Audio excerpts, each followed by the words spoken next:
The year is 2026. Furia has just ended kickoffs as America's first seed. Try telling that to someone in 2025, huh? Zekken has left Sentinels to join MIBR and play double duelist with Aspas himself. I mean, two of the best duelists that this game has ever seen. These double duelist comps are gonna look insane, right? Right? VCT Turkey...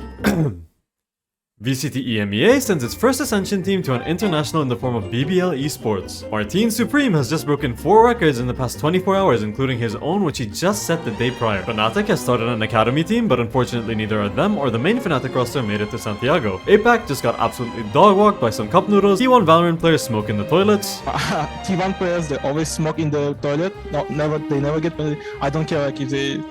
I'm not allowed to say that, but they always smoke and vape in the toilets. Edward is finally gaming again, but them and XLG lost to none other than all the gamers. Every single one.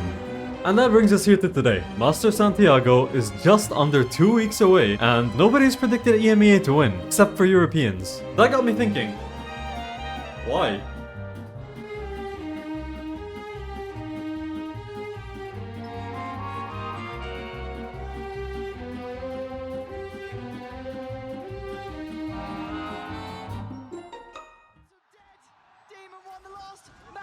Standing, and Fnatic, surely now, this moment is theirs. 40 HP for Demon 1, and they're just not letting him get that room. They're not entertaining the idea.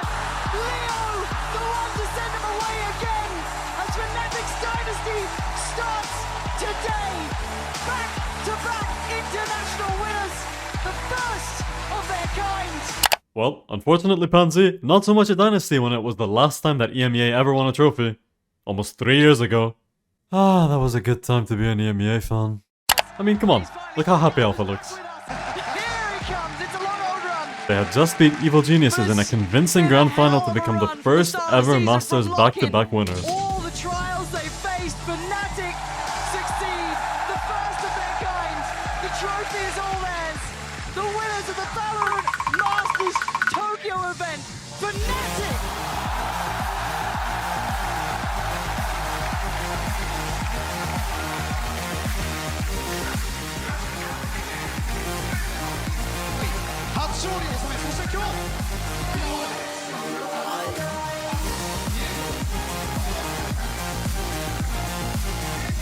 So what happened?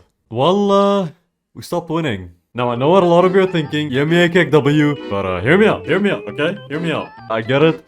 Fnatic choked 6 BO5s in a row. We've been a one-team region. We lost Chronicle. But listen, the thing about EMEA this year is that it is not a one-team region. And I'm sure that many of you have not actually watched EMEA this year, or at least kept up with it that much, because unfortunately, the viewership plummeted. But for those of you who haven't been keeping up, I'm gonna enlighten you a little bit on what's been going on in our region. I would like to introduce you guys to... Grevin, the first one in, spots Martin, the swing. It's happened! 5 friends, 5 rookies for 3 years in the making, all the way from Premier to Ascension, and then up to the VCT. And can you believe it? The heights of Masters Santiago awaits. This is BBL Esports, EMEA's newest #1 seed. It's a group of 5 Turkish homies who also just so happen to be mechanical demons. At the disposal of mates, but so many bodies. Lloyd just found the first clean as well. So, and he's getting confident, he's just trying to get fast and loose with this one pretty much. Oh my god, Loiter, there's one above, does he read it, No, he didn't! No, he did not! He did not just do that! From Loiter! Red Bull clutch, you You thought we sent just one new team? Oh, Mini with a freebie. Do they read 2 though? Neurotheft goes in. But he's ahead of it, playing early now. We're not going to invest the eye, trying to absolutely go nuclear. Rose has got one. He's got one, it's a 2v2, hold on. This is not secure, this is not safe. This was a 3v5. Going for the save. BBL, you had no right to be getting that round. Oh. You thought we sent just one new team? They've even got the Hunter's Fury as like a bit of a ruse, and this fake is working wonders. In fact, the fake has just taken the entire site. You almost have to question now, like, did we go back? Oh, the flash is gorgeous, but it's only going to be... Mini once again! This man is unbelievable! Oh,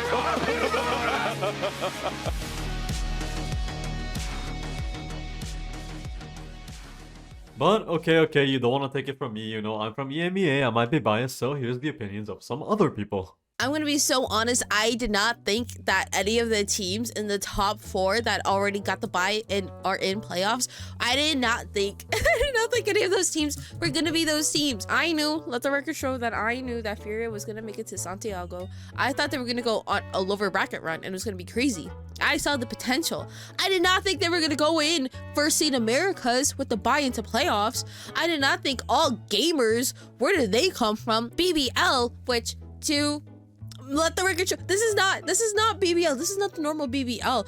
The last year's BBL, they got booted. So BBL could pick up Pacific, who won Ascension, who got to Ascension through Premier.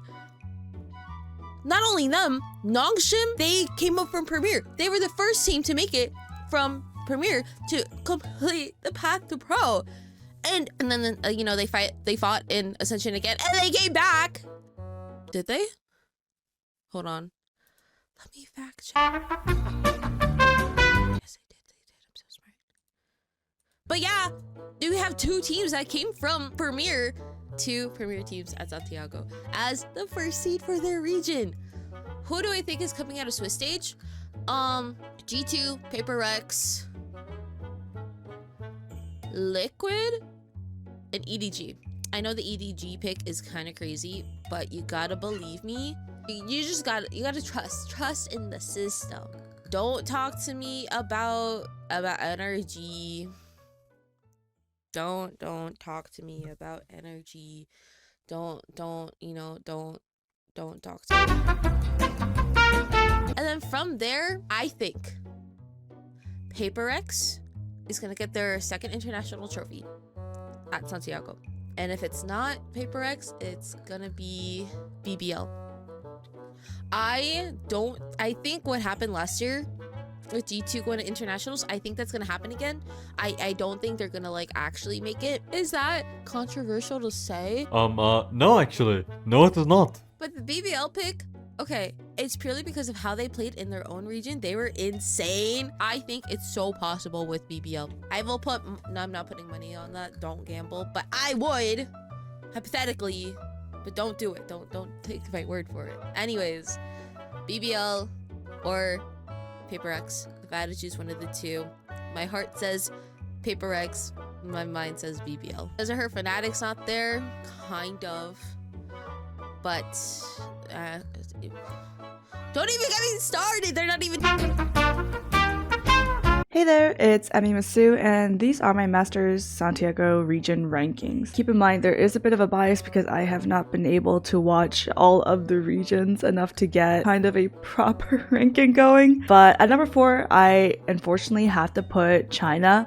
No hate, no disrespect to any of the teams, but it's just as I mentioned, I haven't been able to watch a single game, in all honesty. I haven't been able to see a single CN game. I am so sorry. I feel I haven't really heard much about the teams in general. I mean, I would love to be proven wrong, but that's what I think is great about internationals. We can see what each region can offer, and I would love to see what the Chinese teams can bring. Number 3, I do have to put EMEA. This is just because this is another region I haven't been able to watch a lot of. I feel like I could probably switch EMEA and APAC with each other just because of how their playstyles contrast one another, and it is kind of like a double-edged sword sometimes. That being said, number 2, I do have APAC on there, and like I said, I feel like I could switch it out with either EMEA or APAC at number 2 or number 3. But APAC tends to have like such an explosive and aggressive playstyle, which is always super entertaining to watch. But I have seen how their fast tempos like have backfired on them before. I've heard some really good things about T1, and I think Paper Rex are always such a treat to watch, and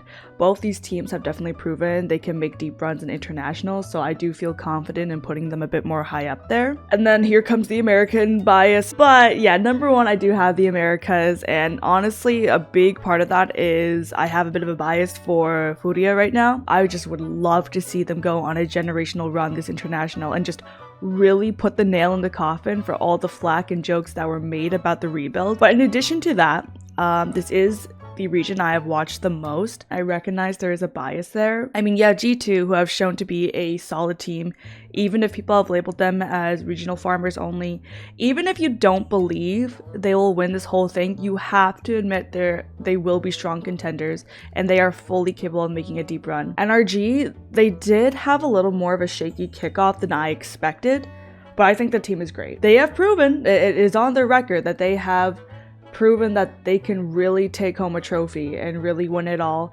And I would love to see them have another great run and show, like, you know, their champs run wasn't a fluke or whatever, or like a one-time thing. But I think Kiko is a great pickup for them, and I feel like they're also just more than capable of making a deep run. So that's my American bias tier list. You know, obviously, elephant in the room, BBL is inexperienced when it comes to the international stage. They looked brilliant in EMEA. They beat some of the, you know, regionally expected to be top teams like Vitality, Fnatic. And it's not just about their mechanics. Their IGL rose, probably the best IGL in Turkey. They have some insane playmaking. You know, I believe there's a clip even of Mini talking about this on one of the Plat Chat episodes, but they have a very unique style of calling, and it's honestly brilliant. But you know, at the end of the day, even if it's inexperienced and, you know, other regions might have better IGLs, at the end of the day, you're gonna get shot in the face! You're gonna lose the round! It's a gun game! It's an FPS! This is Valorant, you motherfucker! And speaking of getting shot in the face, I bring to you Gentlemates. We've got Martine, who just broke like 4 records, including both domestic and international ones. We've got Mini, who has proven himself time and time again in the VCT EMEA stage. We have Starkso, who was on that Ascend team that were the first ever Valorant champions. We have Glyph, who a lot of you might recognize in this audience as a player who played in VCL last year for Winthrop Esports. Incredible improvements by him, by the way. Finally, we have Bippo, who not many people knew about, including myself, but has definitely shown that he's more than capable to perform at this level. Now, I know this video is going to come out pretty close to Santiago, but if any of you have the time, I highly recommend that you go and watch the EMEA upper and middle grand finals. Genuinely 2 of the best BO5s I've watched in a very long time. And then you can kind of get a grasp on the levels that EMEA is bringing to Santiago this year. Now, I'm not here to convince any of you that EMEA is gonna win. I'm just here to be right. The main takeaway I want you guys to have after Santiago, because I know that EMEA is gonna perform better than a lot of people expect, is that the region is still very much worth watching, and some of the talent that we've been producing this year is incredible. And I think these teams are really fun to watch. You talk about teams like PaperX or Envy, you know, teams that have been dubbed the teams that just full send and shoot at you. That's exactly what BBL is, and exactly what Opus had. They had Echo and Sop with them, which they will, by the way, later this year. That whole stereotype of EMEA playing super slow, you know, Fnatic pushing a site until last second, doesn't exist right now in Santiago because Fnatic is not there, and neither is their academy team. The teams that we've sent to Santiago, including Team Liquid, have shown that they have the ability to make adjustments. And if you're worried about the mental aspect, go watch the Fnatic series that BBL played. They were getting stomped. The mental recovery that these boys have had, being the Ascension team, new to VCT, that kind of mental recovery you might not even find in some tier 1 teams. But most importantly, you can feel the passion. And this is not a reference to that AI generated image that Team Heretics posted, but genuinely, you watch these teams like Gentlemates, like BBL, you can tell that they want to win.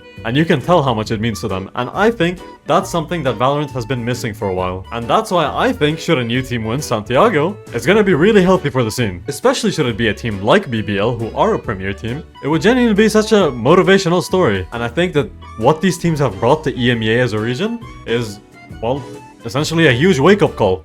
That things need to change. We can't keep playing the same standard Valorant that we've been playing all this time, especially not in this meta. This meta is so fast-paced, it almost punishes you for playing quote-unquote perfect calculated Valorant. So I think their performances domestically already will make a huge difference for how VCT EMEA looks in the future. As for right now though, well, you know my thoughts, and you're gonna hear it here first. Either BBL or Gentlemates is going to win Santiago, and EMEA will finally be put back onto the map. Now if I'm wrong, wait, when is Sentinels playing?